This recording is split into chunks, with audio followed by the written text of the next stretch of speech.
Does evil truly exist, or is it merely an illusion, a construct of the human mind? If spiritual laws govern the universe, why do we witness pain, war, and destruction? This exploration will journey through profound answers from diverse philosophical and spiritual traditions, including Hermeticism, Buddhism, mystical Christianity, and Kabbalah, to unravel the mystery of evil's existence, potentially transforming your worldview.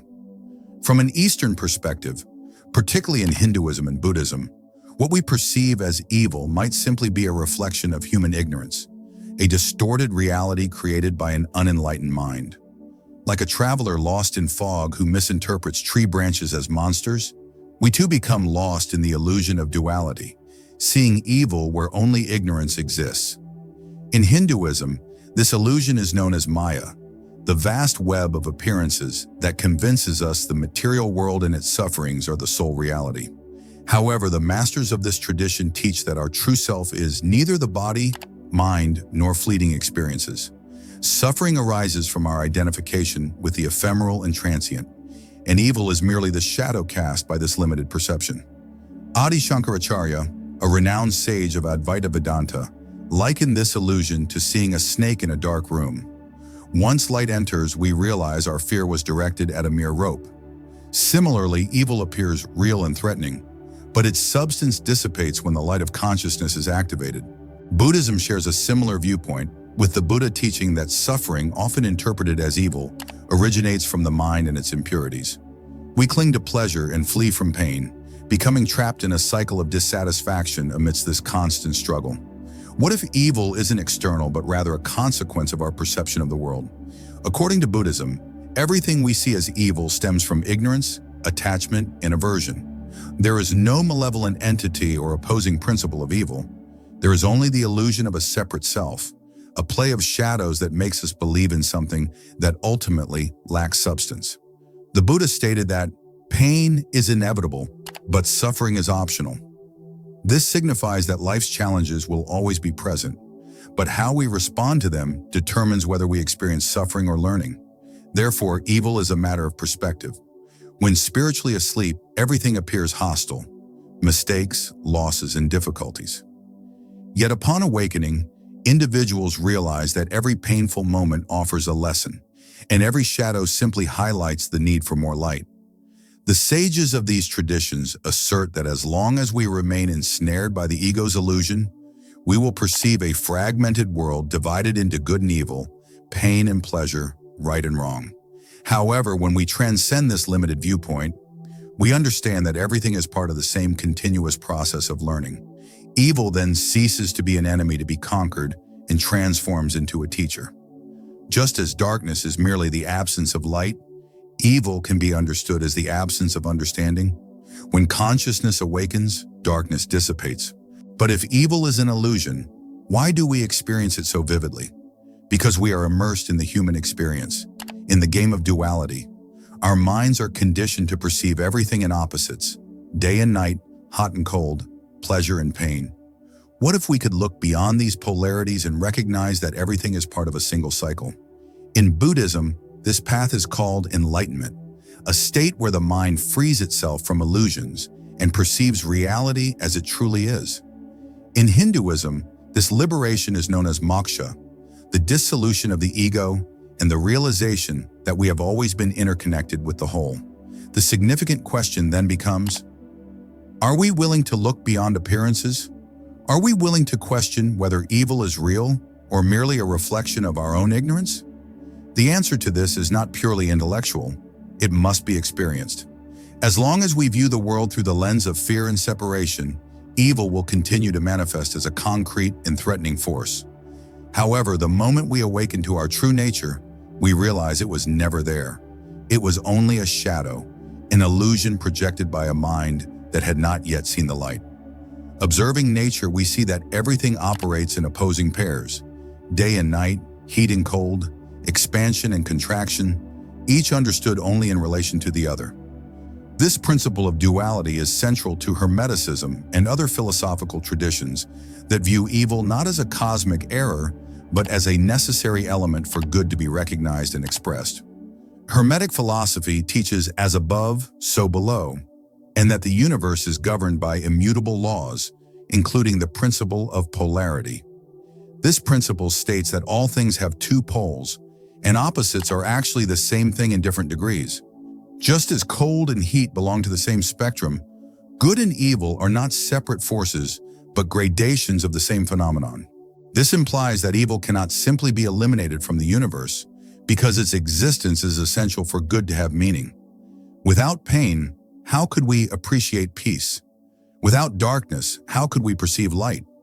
In this sense, evil is not an independent entity but a necessary condition for the experience of evolution. Within Hermetic cosmology and many esoteric traditions, the material world is seen as a testing ground where the soul learns through experiences. Challenges, adversities, and even moments of great suffering serve as agents of transformation. Just as fire tempers iron, difficulties shape the spirit and promote its evolution. Therefore, evil plays a fundamental role. Without resistance, there is no growth. Mythology and ancient religions are rich with symbols that express this truth. Zoroastrianism depicts the battle between Ahura Mazda, the deity of light, and Angra Mainyu, the principle of darkness. Taoism's concept of yin and yang illustrates that within light there is darkness, and within darkness there is light, both essential for universal harmony. In Kabbalah, the very creation of the universe required a restriction of divine light, creating a space for duality to exist. What if evil is not an enemy to be vanquished, but an essential component in the grand dance of existence? This notion might initially seem unsettling, as we are accustomed to viewing the world through a moralistic lens where good must triumph over evil. However, from a Hermetic perspective, true wisdom lies not in eliminating one pole, but in understanding its function and learning to balance them. Duality, therefore, serves as an instrument of consciousness. By experiencing pain and darkness, human beings develop the ability to choose the path of light. Without obstacles, the journey would lack merit. A warrior gains no strength without battles, a seed does not sprout without breaking through the earth, and a human being does not awaken without first confronting their own shadows. This understanding leads to a shift in perspective. Instead of fearing or rejecting evil, we can comprehend it as part of a larger process. This doesn't imply passively accepting injustice or cruelty, but rather understanding that everything has a purpose within the cosmic order.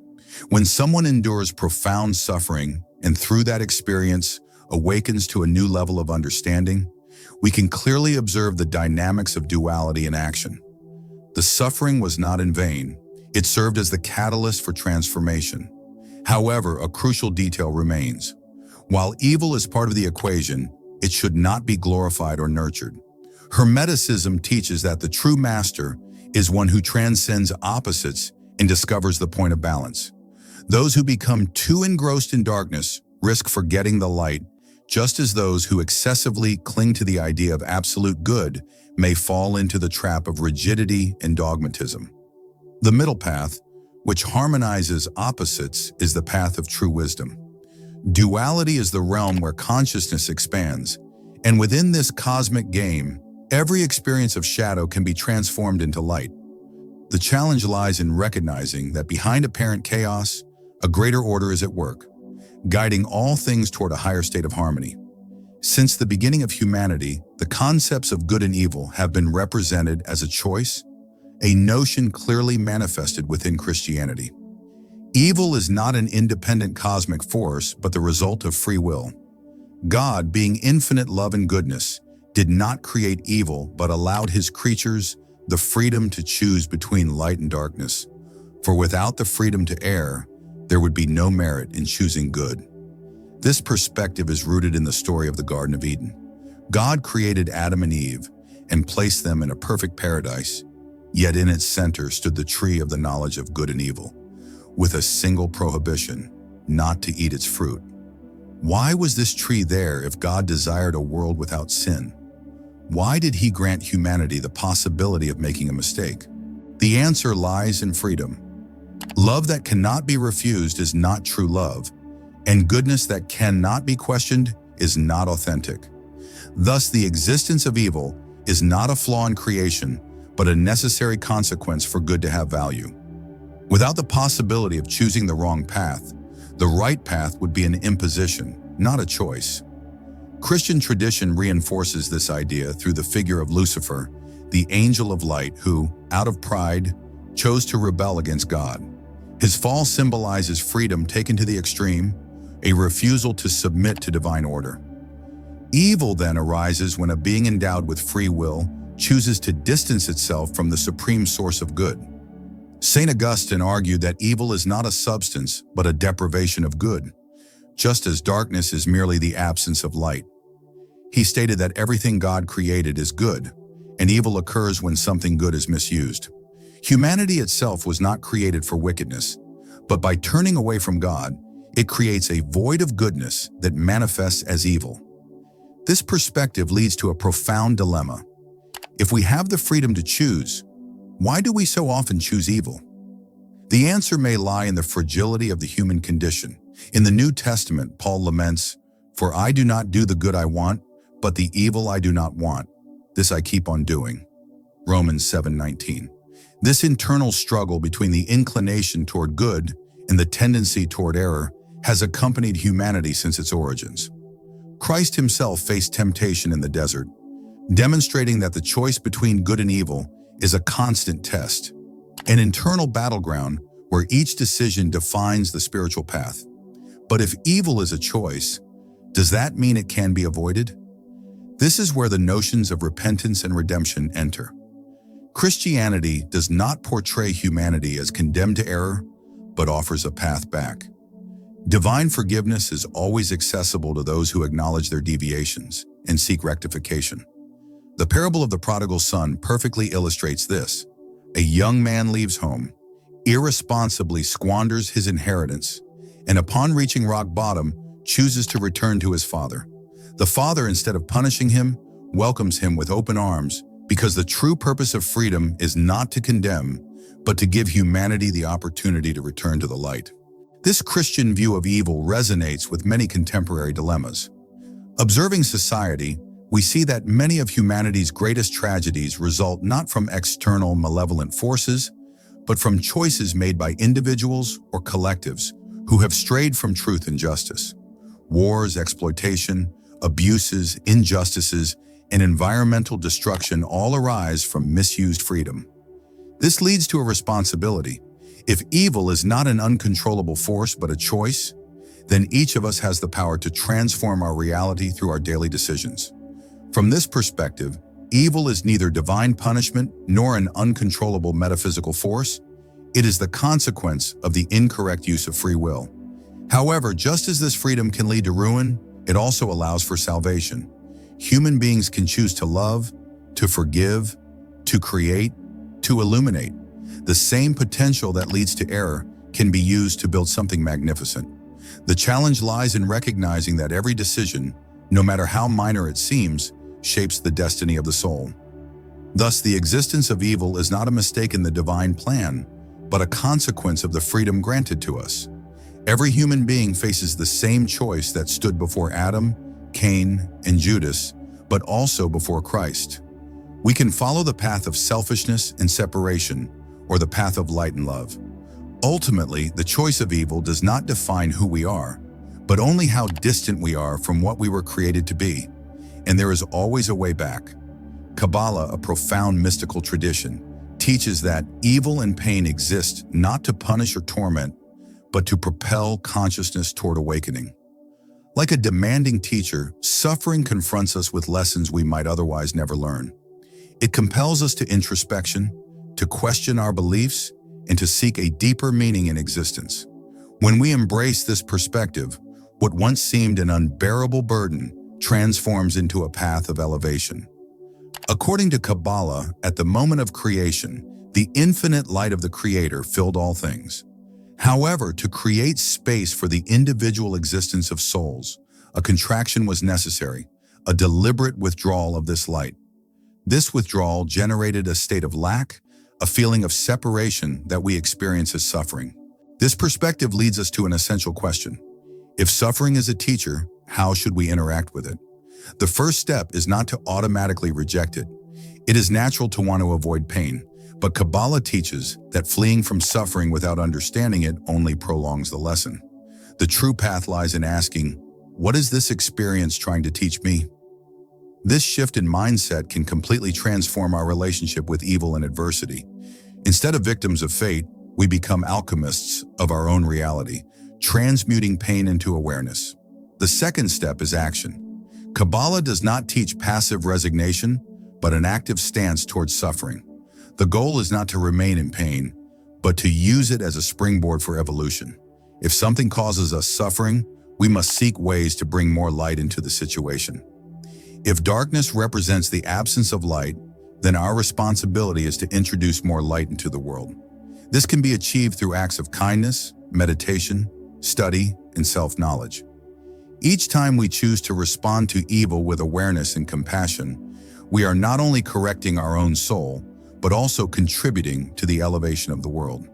If evil is an illusion, a necessary contrast, or a choice, then what is our role in relation to it? How can we position ourselves not only to understand it, but to transcend it? If there is one lesson that all spiritual traditions teach us, it is that evil cannot be overcome through denial or fear, but through awareness. The transcendence of evil does not occur through its destruction, but through its transformation. Just as darkness disappears when a light is turned on, evil dissolves in the presence of understanding and true wisdom.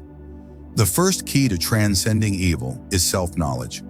Often, the evil we perceive in the external world is merely a reflection of the shadows we carry within ourselves. Carl Jung stated that human beings need to integrate their shadow, all those repressed parts of themselves they avoid acknowledging. The evil we project onto others, the judgment we pass on society, is often a manifestation of the internal battles we refuse to face. Thus, before attempting to eradicate evil in the world, the first step is to look within and ask, what are the shadows within me that I have yet to illuminate? The second step is the conscious choice of good. If evil arises from free will, then every small decision we make can be a movement toward the light. This means not merely avoiding harmful actions, but actively working to bring more harmony into the world. Small acts of compassion, patience, and understanding are like drops that, over time, form an ocean. Often, evil persists not because there is a force opposing good, but because there is an absence of conscious action. Goodness is not just a state of being, but a daily practice. But transcending evil does not only mean developing a higher awareness, it also means understanding suffering and using it as a tool for learning. Kabbalah teaches that every adversity carries a hidden gift. If we face suffering with rebellion or victimhood, we sink deeper into it. But if we see it as a teacher, it will guide us to deeper levels of understanding. Every difficulty we face is a chance to become more resilient, more compassionate, more awakened. Suffering pushes us towards self-knowledge and forces us to seek solutions that we would never otherwise find. Another essential aspect of transcending evil is the balance between acceptance and transformation. Some spiritual teachings suggest that suffering should be accepted as part of existence, while others emphasize that it must be fought. But true wisdom lies in the middle path, accepting what cannot be changed while acting upon what can be transformed. Some pains are inevitable, such as loss, impermanence, and the hardships of life. However, there are also sufferings that we can avoid through wisdom and conscious action. Knowing the difference between the two is a sign of spiritual evolution. There is yet another essential point that is rarely discussed: the transcendence of evil through conscious neutrality. Many traditions teach that true enlightenment does not lie in labeling everything as good or bad, but in seeing beyond this duality. If evil is an aspect of human experience, it has a role to play in the process of evolution. This means that instead of blindly fighting against it, we must understand it. The fight against evil often generates more evil, as it places us on the same vibrational frequency as it. True transcendence happens when we stop reacting out of fear and start acting out of awareness. This does not mean passivity. The wise person does not ignore evil, but acts strategically to transmute it. In Taoism, there is the concept of Wu Wei, effortless action, a fluid response to life without useless resistance. Applying this principle means observing evil without being consumed by it, perceiving its transient nature, and finding the best way to channel its energy into something productive. Evil does not need to be faced as an enemy, but as a force that can be redirected. Anger can become courage, pain can become compassion, darkness can become a path to light. Finally, perhaps the most profound lesson in transcending evil is the expansion of consciousness. The more we awaken to the reality of existence, the more we realize that what we called evil was often just a limitation of our vision. The universe operates on levels that our rational mind cannot yet fully grasp. Many times, what we judge to be a tragedy is, in fact, a cosmic movement greater than our limited perspective can capture. When we expand our vision, we begin to see broader patterns, perceive that there is intelligence behind the events of life, and recognize that everything is part of a grand flow of learning. If this message stirred something in you, help us share it. Like, subscribe and turn on the notification bell so you don't miss the next step in this journey. And drop a comment. Tell us what truth you'd like to explore next. Darkness only wins when voices stay silent. Let's keep the light moving.